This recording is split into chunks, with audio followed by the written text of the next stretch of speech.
Hello, students. This week is the last lecture um, for the semester. And very quickly, in a couple of minutes, I want to go through a couple of things. And I want you to pay attention to some of the things I want to talk that I'm going to talk about. And I want you to go through the slides and do the additional readings that are on the slides because they will be subject to the final exam.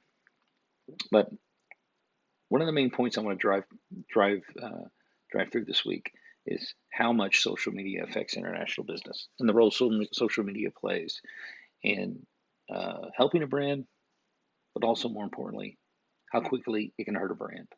All right. So just in case you haven't figured it out, I'm giving you a real world example. All right. In in what I'm wearing. Okay. This brand, particularly this sign right here, this logo, has come under immense scrutiny in the last couple of years, especially the last couple of months. And its brand name, once praised by many people all over the country and quite a few globally, has come under intense scrutiny and is now considered this brand, this team, one of the most hated brands, or one of the most, hate's a strong word, but if you look online, that's kind of what they say. It's one of the most disrespected brands in all of professional sports, professional organizations, things like that. And a lot of it has to do with the sign stealing scandal. All right. If you don't know anything, if you know a little bit about sports, you probably know what I'm talking about. If you don't, let me just tell you real quickly and give you my insight. All right. Um, but first off, uh, let me just emphasize the point and why this relates to this course. Baseball is an international business. It is a global business. All right. On the local, domestic, and global level, baseball touches a lot of people in a lot of different ways. One of the reasons the Astros have got such a bad name now, they've become synonymous with quote unquote cheaters throughout the history of baseball. All right. And some of this is warranted, a lot of it isn't. Okay. And I'll tell you the reason why. Um, as the great Will Clark, a former San Francisco Giant first baseman, said in an interview, and he said it like this, pretty much. Yeah, somebody asked him about the Astro sign stealing scandal. He essentially said this, yeah, we've all done it, but the Astros are the only one that got caught. All right. And there have been other references in newspapers, even on MLB Network. Some of the former things a former Yankee manager has said that kind of gives credence to the belief that the Astros are not the only one that's done that. Now, they may be the one team that has done it the best because of the technology and because of their strategy and stuff like this, but they are not the only team that has done this. So what does this mean? This is how it relates to the course this week. This is all about how much social media can hurt your brand name, your brand image. All right. 10, 15 years ago, this would have got a lot of play on the newspapers, TV, stuff like that. You probably got a little bit of an uproar, but you would not have half as much of the uproar as you have today. And pretty much all of that has to relate with how much social media has not only changed our lives, but has not only changed the lives of sportsmen like myself, but also the lives of everyone. This tells you, as a company, as an organization, how much social media can hurt your brand or help your brand. One other quick example. In 2010, a documentary filmmaker, I'm not going to try to say her last name, but it's Gabriella. She did this documentary called Blackfish, all right, where she talks about the mistreatment of orcas, okay, by the SeaWorld brand name, the SeaWorld theme park, the SeaWorld organization. And this hurt the brand name for a long time. And in fact, It has only been recently, in the last couple of years, now that SeaWorld has kind of gone through this and kind of changed their transition themselves to a new image, transition away sort of from focusing a lot of their um, resources on just the orca and become a more traditional theme park. They've sort of pulled themselves out of this. But the reason it's on the slide there, okay, what she did, which went viral, and that's one of the new names, the new trending terms to go viral, hurt SeaWorld and its brand image. Okay, it's from a documentary, Blackfish. Please click on the link. I won't have you watch the documentary itself, but it will be a part of it and sort of read through it. Okay, many celebrities, including Willie Nelson, all right, pulled out of the shows they were scheduled to do in SeaWorld because of it. And again, this caused federal lawmakers to get involved. This caused attendance to decline. The stock market did stock symbol to take a hit.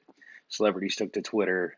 Musicians canceled shows, caused corporate ties. And this little thing, because of this small little budget documentary, caused such a backlash that really SeaWorld had to completely change really who they were, or their transition to a new business model, which helped to pull themselves out. And this talks about, and this shows you how important social media is to helping businesses. Now, there's also another example, and a lot of the stuff I'm talking about comes from this book, which is why I wanted you to read the introduction. This is Political Risk, written by Condoleezza Rice and Amy Zegart.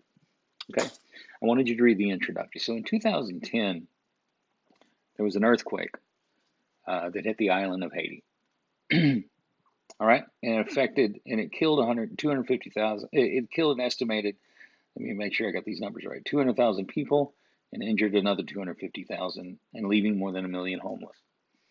All right, 3 days later, a Royal Caribbean ship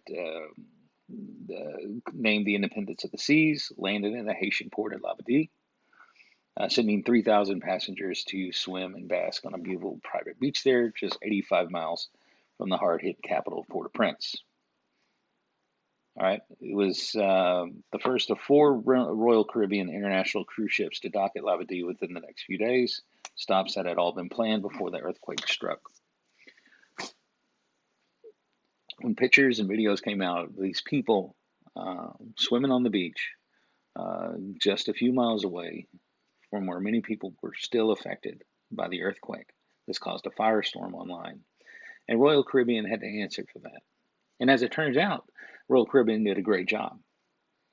In fact, it was found out, and they made the point that, in fact, Royal Caribbean was not just there as the cruise line. They had also had a long partnership with the Haitian government, and they brought much needed supplies. And the Haitian government really appreciated what they had done. And it turned out the brand name got turned around. All right, or the controversy that could have got a lot worse became a lot better for the company. So that's just one example. All right, because of the partnership and how Royal Caribbean responded to that. So that's just an example from the book of how a company can turn a bad situation into something very good very quickly. And these sort of things happen all over the world.